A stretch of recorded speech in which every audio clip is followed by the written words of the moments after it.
This Voice of San Diego podcast is brought to you by Manilatos Nelson Murphy Advertising and Public Relations. M&M is run by Tony Manilatos, Bob Nelson, and Kelly Murphy Lamkin, who bring decades of advertising and public relations experience to businesses, nonprofits, government agencies, and campaigns. M&M bridges the gap between clients and the people whose influence matters most. M&M is a full-service agency that helps clients develop their strategy and launch cost-effective tactics. The firm specializes in public affairs and advertising with an emphasis on media relations, crisis communications, community outreach, coalition building, broadcast, print, direct mail, and digital advertising. Our reporters at Voice of San Diego have definitely heard from Tony and Bob over the years. Tony, Bob, and Kelly are supporters of Voice of San Diego, and you can learn more about their firm at mnmadpr.com. That's mnmadpr.com.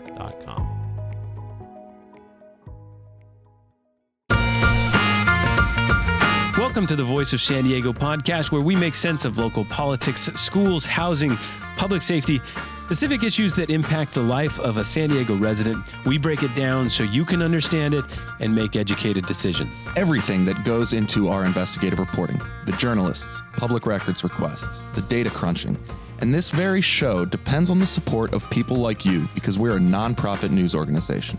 Enjoy the show. Welcome to those of you listening on News Radio 600 Kogo. My name is Scott Lewis, and I'm here with my friend, Jean Keatts. What's up, buddy? Not much. Yeah?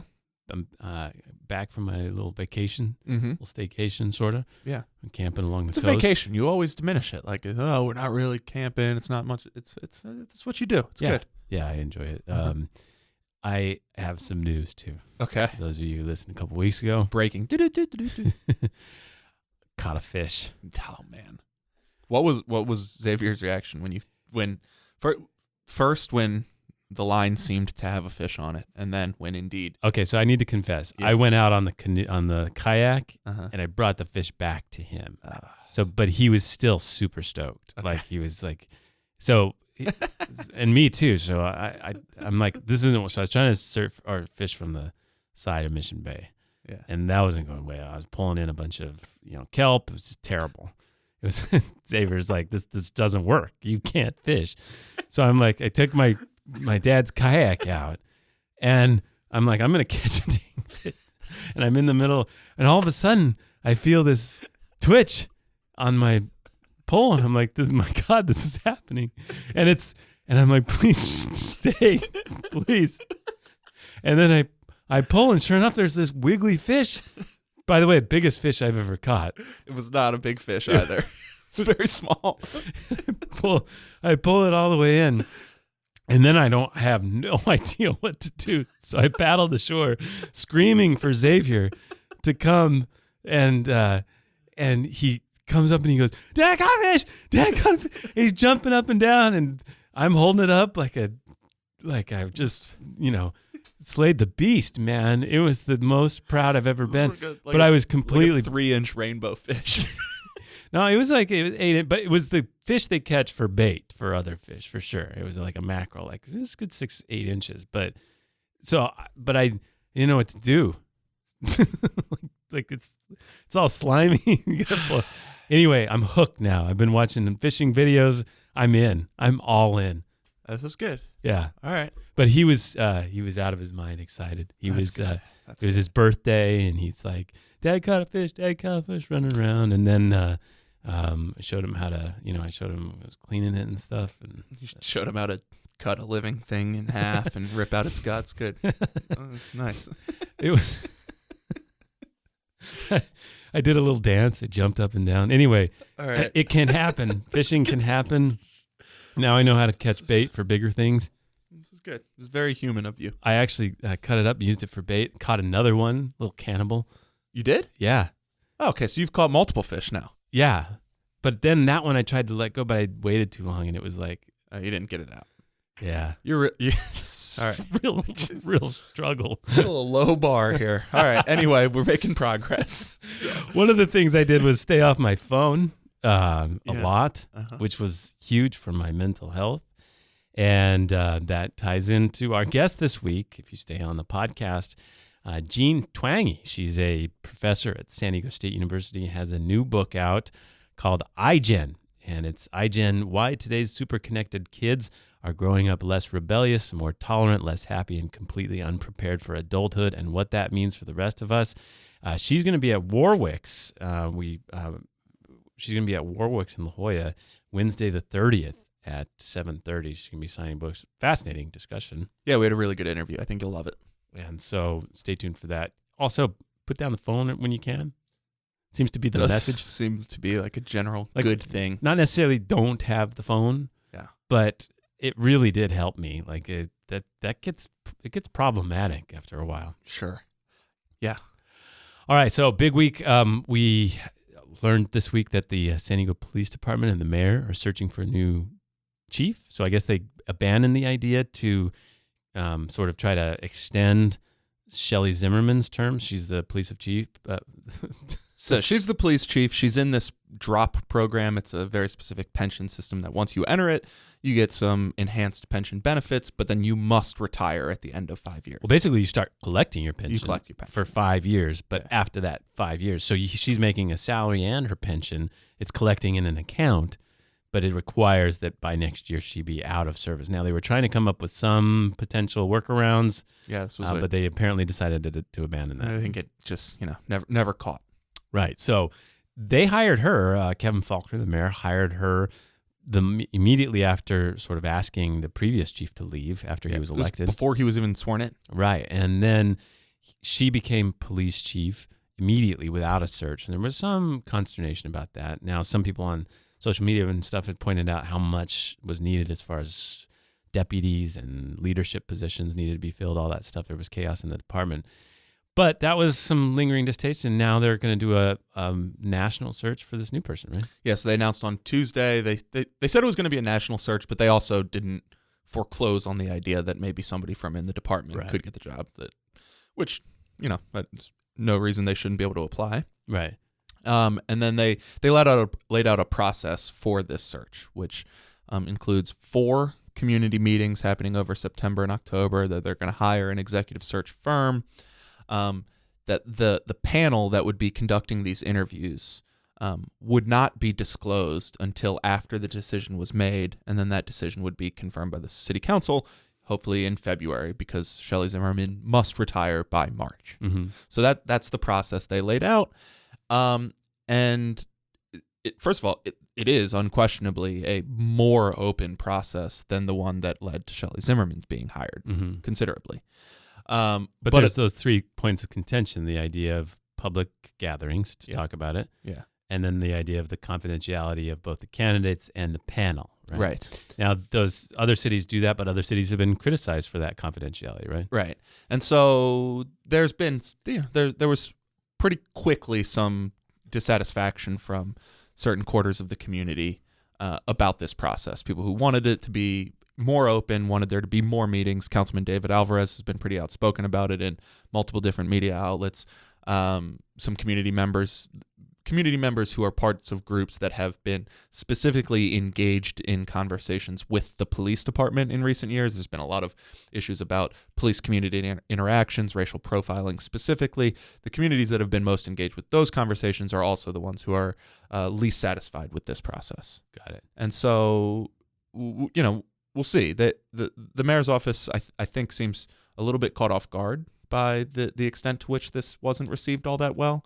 They've I heard yesterday that they're going to try to put actual community members on that panel representing different sides. That was a suggestion that was put together by David Alvarez, Councilman Chris Ward, and Councilwoman Georgette Gomez in their budget memo.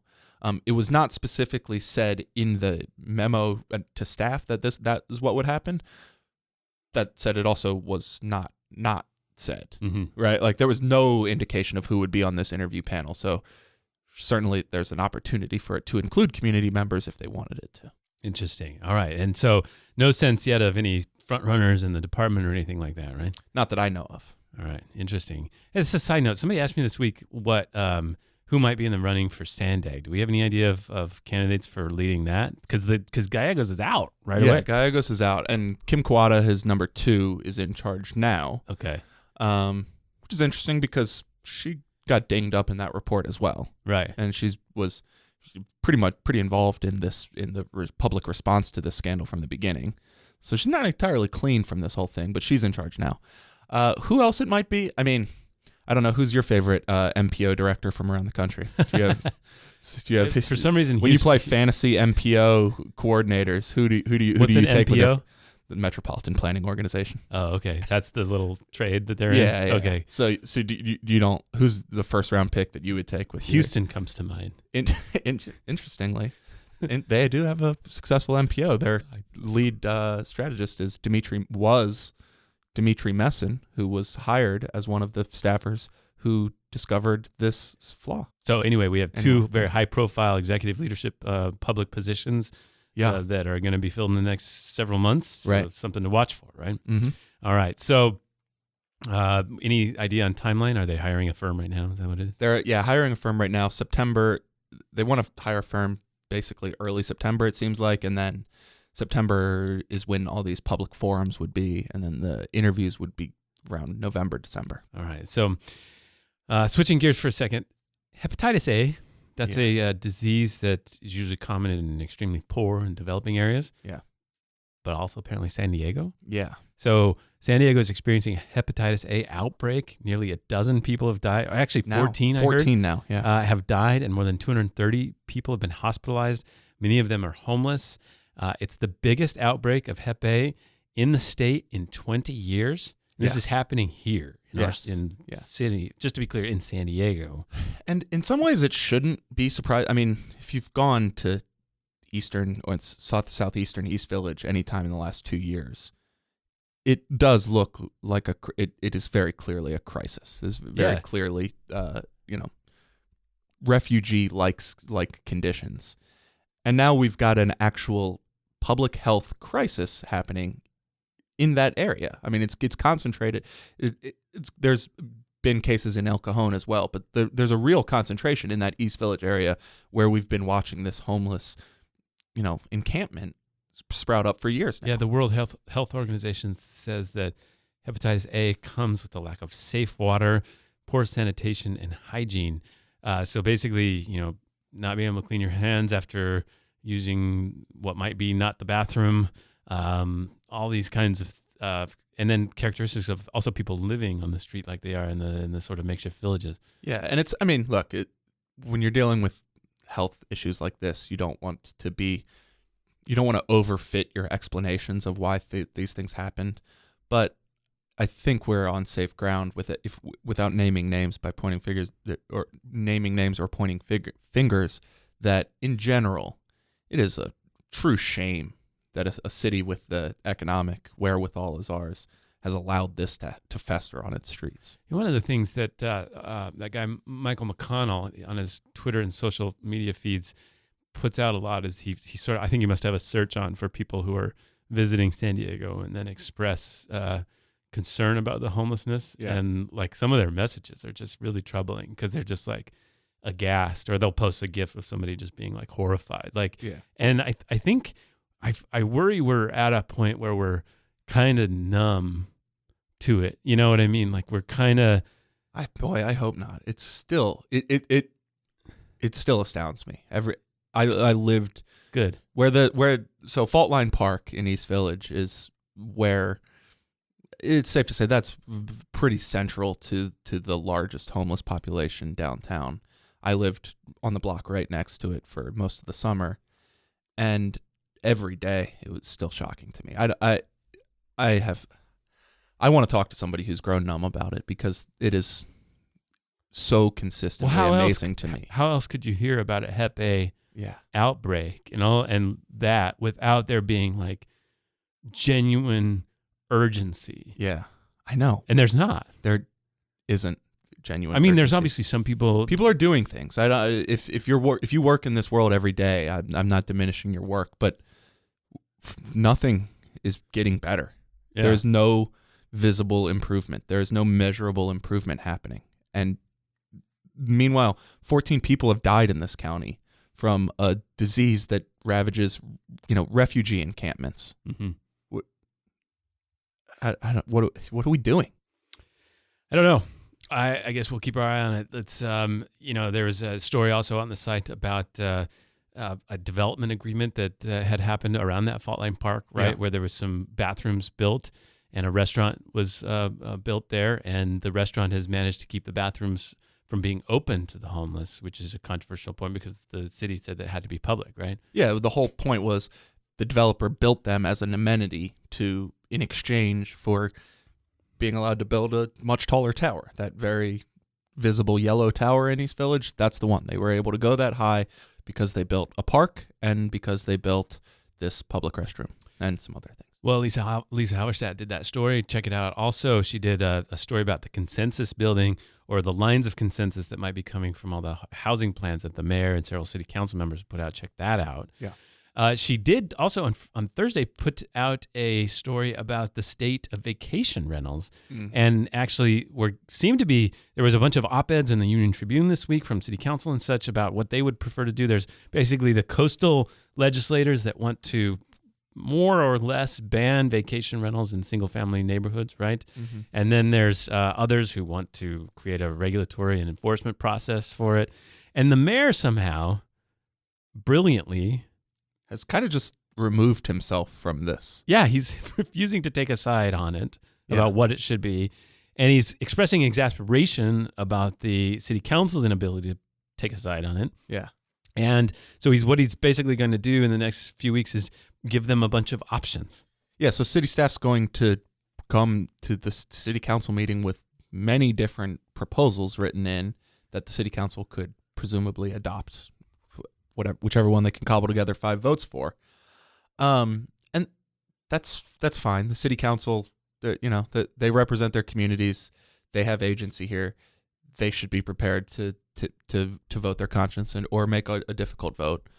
But it sure would be nice if the mayor was leading on this issue. I mean, it's not like it's actually foreign to him. He used to represent the beach communities. This is an issue that you'd think he'd actually have a unique insight into and therefore a willingness to lead.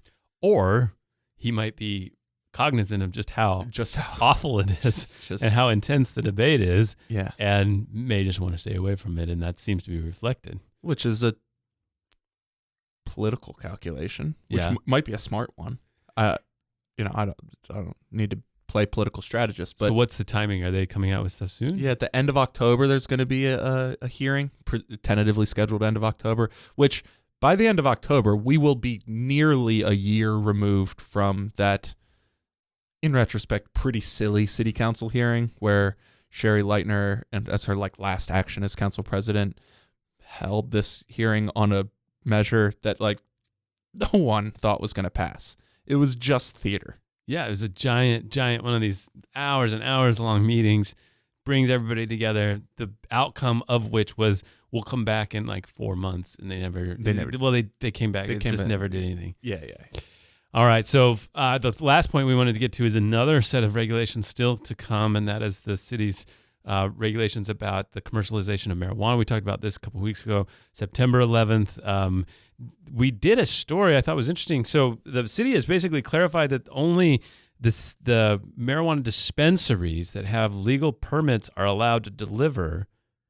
And so that means hundreds and hundreds and hundreds of operating delivery systems in the city right now are being called illegal by the city, which means they might face the same crackdown that the city employed against one a couple weeks ago. Yeah. And so the delivery groups are saying that there's still a chance or hoping for a chance to get dozens more. They say that those 8 can't handle the demand and that they're following state law, all that sort of stuff. So that hopefully might get clarified September 11th along with a few other things. And is it right to say that at that point the city will have kind of put a bow on its set of marijuana regulations? At least for a year, yeah. Okay. So we'll see what happens with that. We also ran an op-ed from a Chula Vista councilman who wishes that his city had put its own measure up for the voters because there's a bunch of others coming from the community that might make it a more liberal area for some of that stuff. That's it. Yeah, there's a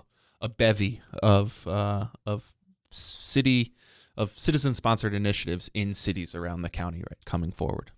All right, our hero of the week.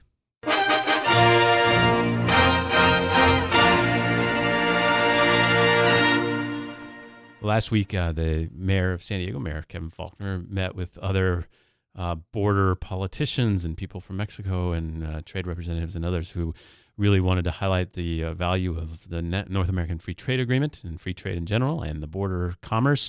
And it just brought to mind, like, this is something he has really gone far above what might be the bare minimum of what he would be expected to do to represent the businesses and such along the border, to go out of his way to highlight this as a necessary and important economic and cultural asset we have here, which is our relationship with Mexico. And I think that's significant. There's obviously a lot of tension about the border, about immigration, about trade. And for him to be willing to go beyond that, I think is important to recognize. Yeah, and if there hasn't been a tangible victory, something to show for this yet, that isn't to say that that it hasn't been meaningful. I mean, like, politicians can lead through rhetoric as well. Right. It's fine. Like, that's part of it. That's part of the job. Our goat of the week. You lose! Good day, sir! So in June, San Diego County Sheriff Bill Gore sued the county's Civil Service Commission because he had fired a deputy who couldn't make it through training, and the sheriff had decided that this deputy was just incompetent and unfit for public service. It's like a laundry list of reasons that they're just like, this person should not be an officer. But the Civil Service Commission, which reviews these things, threw out his decision, made him pay back, and now he's been forced to sue to deal with that. So it kind of highlights, it gives us a sort of rare window into how that works, how hard it is to fire public employees, even if they've just started and aren't through training. But this is not the first time the sheriff's had to do that. So since 2008, that department has had 3 such incidents of the Civil Service Commission not reinstating fired sheriff's deputies. Yeah, exactly. And that includes one time when a drunken deputy resisted arrest after slapping a woman in a wheelchair. So he was taunting the officers who came to arrest him. He was a mess. And even that wasn't enough to get him fired, according to this commission. So the GOAT is that. So this week, next Monday, we begin our big push for donations. So if you could consider supporting this service, and if you value it, I would appreciate that. Go to voiceofsandiego.org/donation, or donate, sorry, voiceofsandiego.org/donate. And in partnership with our friends at News Radio 600 Kogo, this has been the Voice of San Diego on the radio.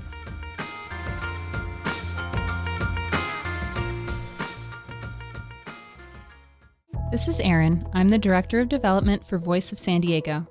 I'm here today with one of our sponsors, Tony Manilatis from Manilatis Nelson Murphy Advertising and Public Relations. What's the first thing you do when you sit down with a new client? The first thing I do when I sit down with a new client is I want to get to know them. I want to get to know their story. Oftentimes a client comes to us because they have a problem they want our help solving.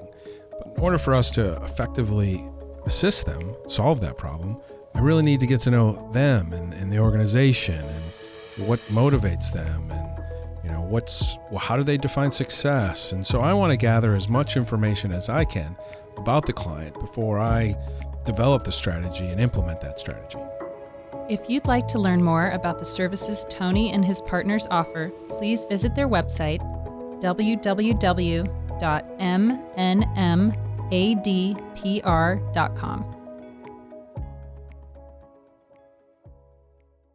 Okay, we are joined in the Great Voice San Diego podcast studio by Jean Twenge. She is a professor at SDSU and has a new book out. I'm just going to read this. iGen, Why Today's Super-Connected Kids Are Growing Up Less Rebellious, More Tolerant, Less Happy, and Completely Unprepared for Adulthood, and What That Means for the Rest of Us. Jean, welcome. Thank you. Thanks for coming on. So the reason I first saw this, and I think a lot of people did, there was an excerpt in the Atlantic that people can read. It's a little bit shorter, but it's usually, so I'll just tell you my experience with it. I read it, and I went in hate reading it. I was ready to hate it. The case is, it's a lot about how youth are using technology and smartphones, right? And I usually read that stuff thinking it's going to be wrong, but I read this whole thing and I was kind of terrified and very interested. Should I be terrified? What did you find? So I've been researching generational differences for about 25 years, and I keep my eye on these big national surveys that are done of teens. I analyze a lot of those for my research. And around 2012, I started to see some big shifts in teens' behavior and in their mental health. So, all of them were interesting trends. Some of them were at least concerning, in some cases, maybe terrifying. That there were pronounced upticks in the number of teens who said they were feeling depressed, and who said they were feeling lonely and left out.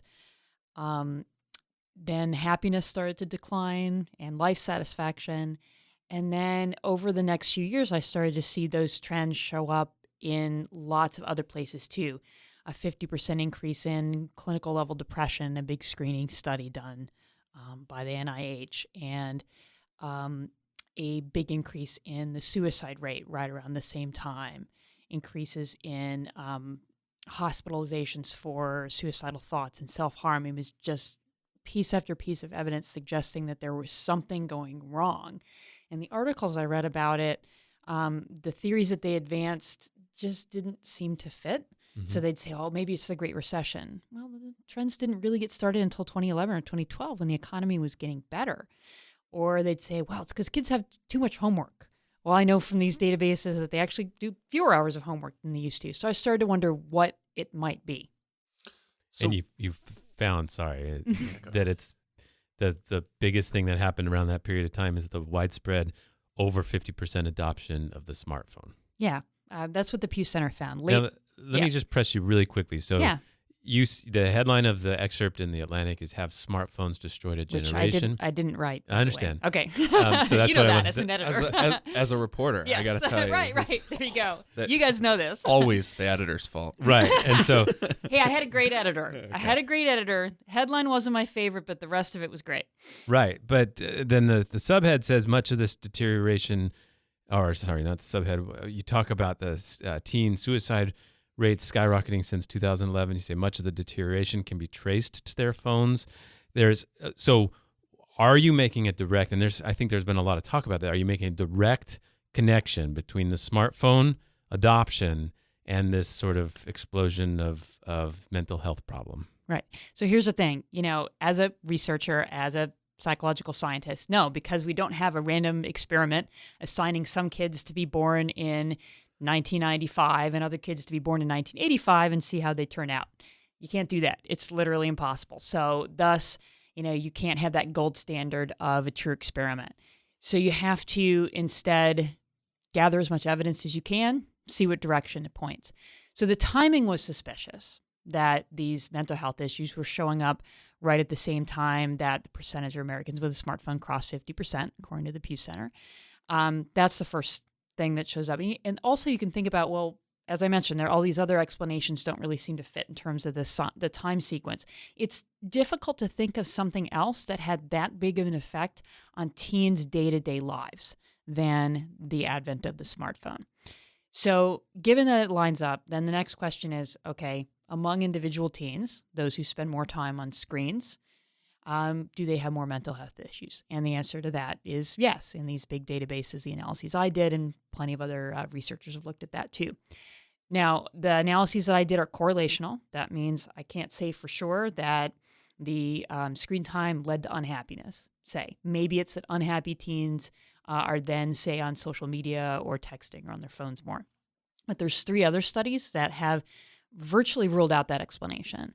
2 followed people over time and found more social media use led to more unhappiness. More unhappiness did not lead to more social media use. There's another one, actually was an experiment, randomly assigned people to either give up Facebook for a week or not, and then found those who gave up Facebook ended the week happier, less lonely, and less depressed than those who continued their use. So that really points in the direction of, I can't prove absolutely that one causes the other, but it certainly points in that direction better than, say, the correlational research that I was able to do. But if you take all of it together, there's this fairly convincing picture. Plus, it's the idea of Occam's razor, right? What else could it be? That seems to be the simplest explanation. So, and you've pointed to a few of these things, but one question I want to ask that's just kind of, I suppose, about generational study at all, is when you're relying, at least partially, on survey responses. Now, you also have some cold, hard facts here. Yeah. Suicides, right. trips to the hospital. Those right. are not survey responses. Right. But speaking specifically about survey responses, how wary are you about basically how good people are at describing how they feel and how consistent we can apply those feelings across generations? In short, how do we know that people aren't just saying that they're more unhappy now because we have made it much easier to acknowledge if you're unhappy, or there's some other trend pushing the response rates in a certain direction? Yeah. So I've been doing this for a while, and I did look fairly specifically at that explanation a bunch of times before. So there was one study I did, came out like 10 years ago now, but it looked at one of the most common measures of mental health, the MMPI, has basically 11 different scales of mental health issues. And it has a scale that measures exactly what you're talking about, the willingness to disclose that you might be having issues. I actually got 2 of those scales. And they did show some change, but it was mostly between the 1950s and the 1980s. And then after that, it didn't do much. So at least recently, there hasn't been a whole lot of change in that direction. The other thing is that these surveys I've been describing that show these mental health issues, they are very well designed to encourage teens to tell the brutal, honest truth. One of them, its main purpose is to assess teens' drug and alcohol use. So, which is, given their age, almost all illegal. Yeah. And so they're told this is anonymous. There's no way your responses will be identified. I mean, they do the whole very rigorous song and dance to make sure the kids know this is all anonymous. So I think that's a nice thing to know about it. And then the other one, very similar, is about risk taking, and it also asks about sex, and it asks about drug use and driving without a seatbelt and all these things, and they take those same steps. So these are surveys designed to, really preserve people being anonymous, let's put it that way, and to have kids really be honest. Well, so you mentioned sex and drugs, which, interestingly, when I was in high school, what we were told in health class was that depression led to sex and drug use. Didn't actually seem to be that true to me, but that was what we were told consistently, that there was a correlation between those things. So one thing that occurred to me when I was reading your story is that there does seem to be an uptick in these certain signals of depression, but also people are using drugs and having sex in high school much less than they did in previous generations. They're drinking less. Marijuana use is about the same, if not a little bit more. Okay. But they're drinking less, smoking less. And if you're going to self-medicate, pot's the way to go when you're depressed rather than alcohol. Yeah. And then they're having sex less. Yes. So there is now, maybe your answer is, well, your health teachers were lying to you when they said that there was a correlation between depression and sex and drugs. But how do you deal with when there's conflicts in these correlations, basically? Yeah. So it is absolutely true that there are trends that most people would consider to be, quote, bad, and some that most people would consider to be good. So fewer teens drinking and having sex. Many people, especially parents, think that's good. The mental health problems, most people would agree, is not so good. Basically, my answer would be, so first, the pot versus alcohol question for self-medication would explain part of it. And then in terms of sex, well, depressed people, do they have sex more? I'd have to look into that. I would suspect it would be the opposite. So it's true that there are some of these correlations with destructive behaviors with people who are depressed, but people who are really depressed actually don't do much at all. So there's also probably, a lot of other research things that are going into that, which we probably don't need to go Sure, into. sure. Yeah. Let's talk about some of the other sort of things you found. So first of all, did you come up with iGen? Is that you? As far as I know, yes. Wow. So my first book, Generation Me, Yeah. which came out in April 2006, has that term in it. I thought it might be a label for that group, which ended up being called the millennials, but I think it's a much better label for this group who grew up with the iPhone. So so Andy here is a millennial. So we're talking about the Actually, I might not be. We can get into that later. But, anyway. Depends. Yeah. Well, anyway, I'm Gen X. Clearly, you're whatever. What you tell me? I was born in '83. You're a millennial. Yeah. What about what's this? There was a paper that was circulated. There was like a generation, a mini generation from 80 to 83. Do you subscribe to that at all? All right. Well, what we're talking about is Anyway. the people right behind you, right? We're talking about the post millennials, Yep. and you're calling them the iGen. Yes. And so you found this stuff about the mental health and the depression, and I think what you're describing is like a clear spike around 2010, 2011, right? Okay. 2012, 2013. It depends on, yeah. Okay. But So yeah. and suicide. So we're talking like how big? Like help us quantify the spike or the jump or the lift or the increase. I could tell you in standard deviations, but I bet that's not what you want to know. It's fine. Around 50. I mean, but yeah, it depends on where you cut it and so on. But the suicide rate, I mean, I can give you that. Yeah. So among older teens, it was a 50% increase. And then among girls ages 12 to 14, they showed the biggest, and it was a tripling. Okay. Yikes. So we're not talking about marginal differences. We're talking about a significant change. So those are the biggest. Yeah. They're the most extreme outcomes, but they also show the biggest changes. And then the changes for some of the others are not quite that big, but Right. yes, they're considerable. The other thing you found was just how you talk about how teens are living now. And there's a lot of vivid descriptions of actual people and some of the data. You have 8th graders who spend 10 or more hours a week on social media are 56% more likely to say they're unhappy. You go through a whole discussion about what people are doing with their free time, and you say just conclusively they're on their phones. That yeah, they might be doing a lot of activities, they might be doing a lot of things at school, but if they're not doing that, they're on their phones. So the surveys that I looked at look at, say, screen time and leisure time. Yeah. So we're not talking about homework time or anything like that. And the thing that really stood out to me was that teens now get together with their friends in person a lot less and communicate with them on their phones a lot more. So that's been the really decisive shift. Of course, teens still get together, but not as much as they used to in terms of going out, just hanging out, going to parties. If it's seeing another kid in person, they do it less often. Yeah, so there might be special things, go to a party, go out, go skiing or whatever, go to the beach. But the sort of thing that I did with my friends, just go to his house or go to my friend's house and just sit there. Right. Like that's the kind of thing that may not be happening as much. Not as much. Yep. So there's one survey, for example, of entering college students, and it asks about only 2 things: socializing with friends, going to parties. So it doesn't even include like lots of other things you could do. Those students now spend an hour less a day on just those 2 activities. So that shows you how big that change has been. And there's also what you talk about, the dramatic decrease in the number of hours that they're spending working. Yes. And That's right. that those hours seem to have likewise been replaced with time sitting at their house on the phone. Yeah. So teens have more leisure time now because the time they spend at paid jobs has gone down, and then homework, depending on the age group, is either unchanged or down.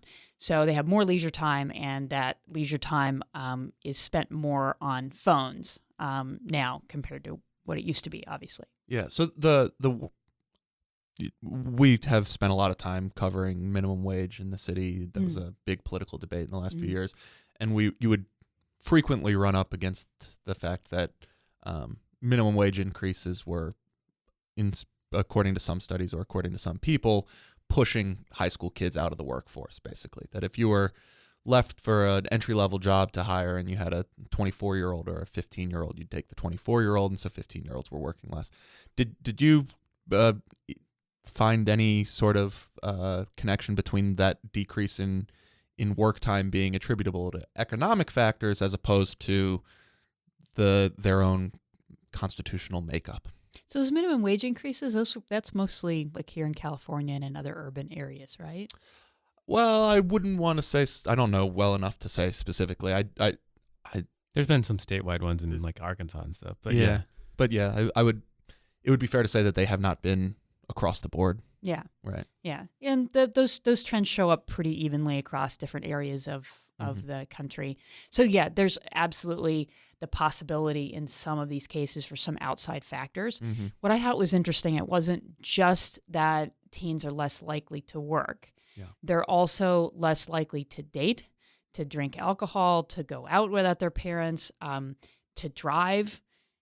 Just all of these things have the theme of that they're taking longer to engage in these independent adult activities, things that adults do and children don't, that most people do for the first time when they're a teen. iGen does those things less. And that's, even though there may be some outside factors in some of these, that pattern is incredibly consistent across regions, socioeconomic status of the kid, race, gender, everything else. And overall, 18-year-olds look a little more like 15-year-olds used to. Yeah, and also I think, to contradict my own point, I mean, when you see a spike happen at one specific moment in time, it sort of cuts against any sort of long-running shift, you know? Yeah, but the change in work was more steady. Okay. So it's the mental health ones that really spike. Okay. So most of the change in teens working occurred between 2000 and now. Okay. So that may be part of it. Mm-hmm. So that's another part of what you describe in the piece, which is really interesting, is you kind of describe this adolescence that gets longer, right? Or that it's pushed off future or further. It's that adulthood gets postponed. So it's we used to think about maybe adolescence being extended. So that's the Gen X model. I'm a Gen Xer too. We expanded adolescence. We started it earlier and we ended it later. Right. We wanted our adolescence to last, as long as we could. We still wear surf t-shirts. We still are basically sort of adolescents in some ways. But what iGen has done is it's that childhood has extended into adolescence. And so define childhood versus adolescence versus adult. I mean, like when we say, so there's this conservative senator, Ben Sasse, he wrote a book about kind of a more sort of conservative take on this. It's more philosophical take. Right. He's basically saying like people aren't being prepared for adulthood. There's not these rites of passage, whatever happening. Right. Is that kind of what you're saying too? Or? There's certainly some overlap in our conclusions, even though we came to them in very, very different ways.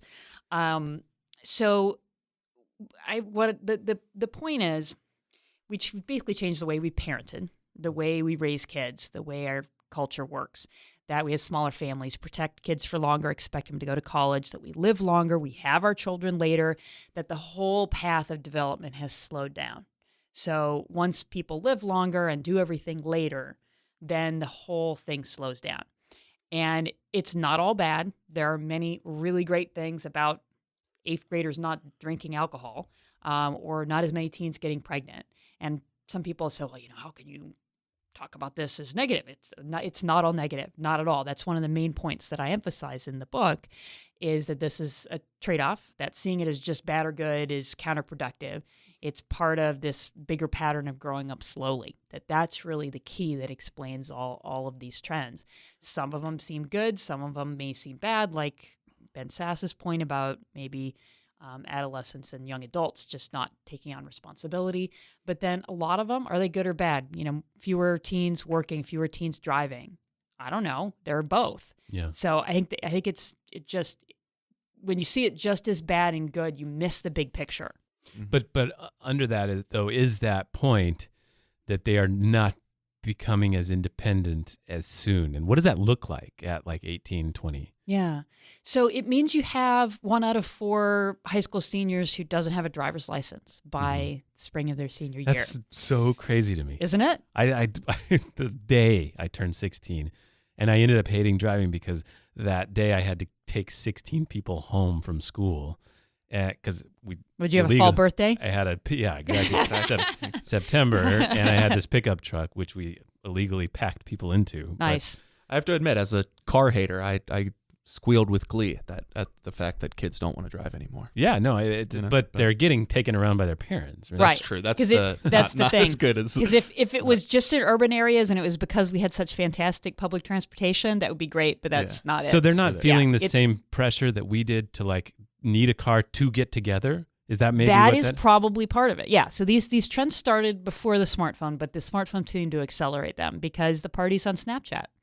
So they can communicate with their friends without leaving their house. So that is probably one of the reasons they're not fighting their parents. That's wild. Do you know how to use Snapchat? I know what it is, but no, I do not have a Snapchat account. Yeah, I don't know how to use it either. All right, let me get some specifics. So do you have kids? I do. I have 3. How old are they? They are 10, 7, and 5. Okay. So 10-year-old maybe into this situation? Half of her class Yeah. last year had a smartphone, and I just found out yesterday that that's actually the average age, 10. That a kid 10. That's the average age when the kid gets his or her first So smartphone. I have a 7 and a 4-year-old. So Mhm. I'm thinking that we're going to fix this in the next 6 years, have a good plan. Let's do that. So what are you going to somehow act on the information that you have gotten? Well, I already did. The day that I made the graph where I found that all the screen activities were correlated with more unhappiness and all of the non-screen activities were correlated with more happiness, I got up out of my chair, took my kids' tablets and shoved them in my dresser. And I was actually kind of shocked. Like, I was sure they were going to come home from school and be like, Mom, where's my tablet? And the next morning and the next weekend. And they didn't. They hardly even noticed it was gone. So is it the screen or is it the social networking? It's both. It Okay. seems to be both. So, but I'm glad you brought that up because that's, I think, a key point because it's not just being on the phone 6 to 8 hours a day, like an average teen is. It's that crowds out time for that social interaction, for sports and exercise, for all these other things that we know are linked to better mental health and more happiness. One thing I notice when I talk to high school kids now or communicate with them in writing is that they seem to communicate more effectively than I did when I was in high school, and that my friends that I remember, I read the way that they write because they live online, and I'm always impressed. I think that kids today are pretty adept with language. I wish that were true. Is that not true? SAT critical reading scores and Yeah. writing scores have both gone down in the last 10 years. Is that true? See, because I mean, it's just purely folly of observation, but it's something I recognize, and I thought, well, maybe it's because they go on Harry Potter message boards now, and before we fought about it in school. But so no, that's not true at all. It doesn't seem to be Yeah. by the standardized tests. And I think the other factor is too in that maybe that was true 10 years ago, but now so much of the online communication is visual. So we talked about Snapchat, right? That's completely visual. It's, you take the silly picture with the dog filter or whatever you want to do and find the right emoji, but it's not really about writing. And they don't read. So the percentage who read a book or magazine every day or nearly every day has dropped from 60% to 17%. When you talk about the experience, one of the things you describe is that they're having this social experience online on their phones, that they might be in summer vacation just laying on their bed the whole time doing this. What is it that might correlate with the depression, though? Is it the fear of missing out phenomenon that yeah, sure, you're involved, but you're also seeing other things that you're not, and that's a sort of key part of adolescent angst is that there's something going on that they've been excluded from? So there's certainly part of that, and that is one of the things that increased was the percentage. You said they felt left out often, but I think it goes beyond that. It's not just feeling left out. It's that interaction on a screen is just not as emotionally satisfying as interacting with people in person, and that it's anxiety producing. It's kind of what some people call crazy making, that you're waiting for your friend to text you back. Or worse, waiting for your crush to text. Think about being a 13-year-old girl. I'm waiting for my crush to text me back. And I'm not even that I'm talking to him in the hallway and I can see the expression on his face. Why didn't he write me back? What's going on? See, right? I think about that all the time when I think about, I'm so lucky I started dating after all this stuff. Even just the cell phone was barely. It was bad enough because then. I can't imagine that stuff, like seeing who they like online, getting a notification or not getting one. Texting is already maddening. Like, why haven't you written me back? And this is just if I'm going surfing this weekend. That's or something. right. I can't imagine Exactly. that angst because you just wait for the phone to ring. I remember that. But I It's like that, but like 200 times a day instead of one. And what are there things out there helping people sort of deal with it? Because one of the things I hate about this discussion usually, and the reason I started hate reading your piece was I've like, there's no forced nostalgia. We can't put the toothpaste back in the tube.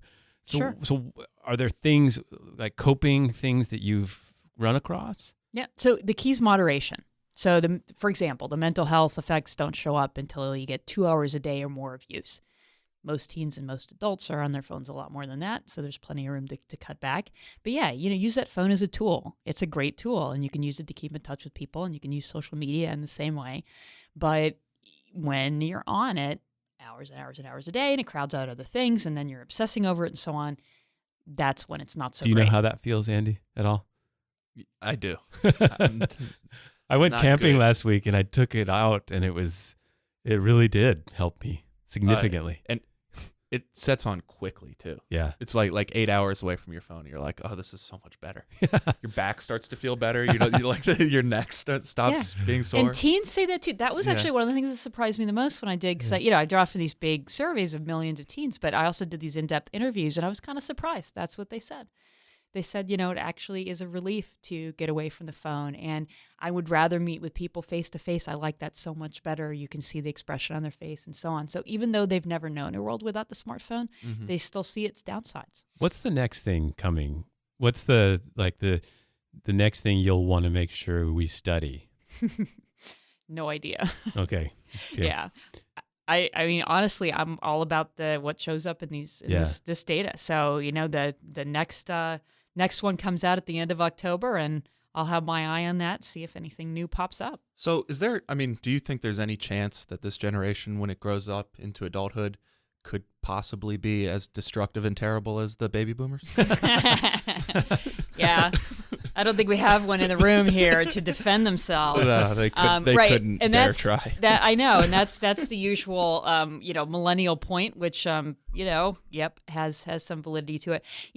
To my mind, even though I laugh and I see your point, the whole discussion. Mostly a joke. Yeah, I know. My parents are but baby boomers, and they're mostly fine. Mostly fine. That's most people's parents are mostly fine. But it's also, that's often how the way the generational discussions go is often starts with, okay, whose fault is this? Yeah. And it's always the boomers. well, and that's one way to look at it, or it's always the parents. And Yeah, as a that's true. parent, That's I'm not true. so sure about that explanation anymore. But joking, but still, you don't get anywhere by saying, oh, I'm going to blame the millennials, or I'm going to blame the boomers, or it's fault. These are big cultural changes. They affect everybody. They affect young people more, which is why we get generational differences. But we're all in this together, and let's figure it out together. I think that kind of works better. All right. Jean Twenge, she's a professor at San Diego State University, and she's out with her book, iGen. You can get it on Amazon. It's causing a lot of discussion online, a lot of critical articles back and forth, and she's getting some tweets, but I really appreciate her taking the time to come in. Thanks, Jean. Thank you.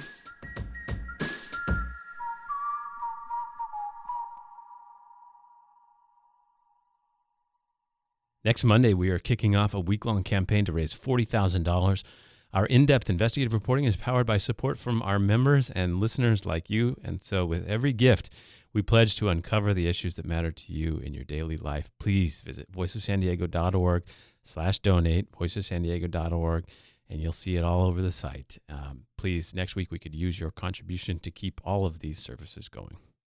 Today's show was produced by me, Andrew Keatts, and Scott Lewis. It was recorded by Adam Greenfield in the Great Voice of San Diego podcast studio, where we also produce Good Schools for All and Kinsey Moreland's CultureCast. Thank you to our partners at Kogo 600. We get it. Being a parent keeps you busy, but we also know how important it is to be in the loop on your child's education. Listen to Good Schools for All, where we break down issues like early education, project-based learning, and more. Search iTunes, Good Schools for All, and subscribe.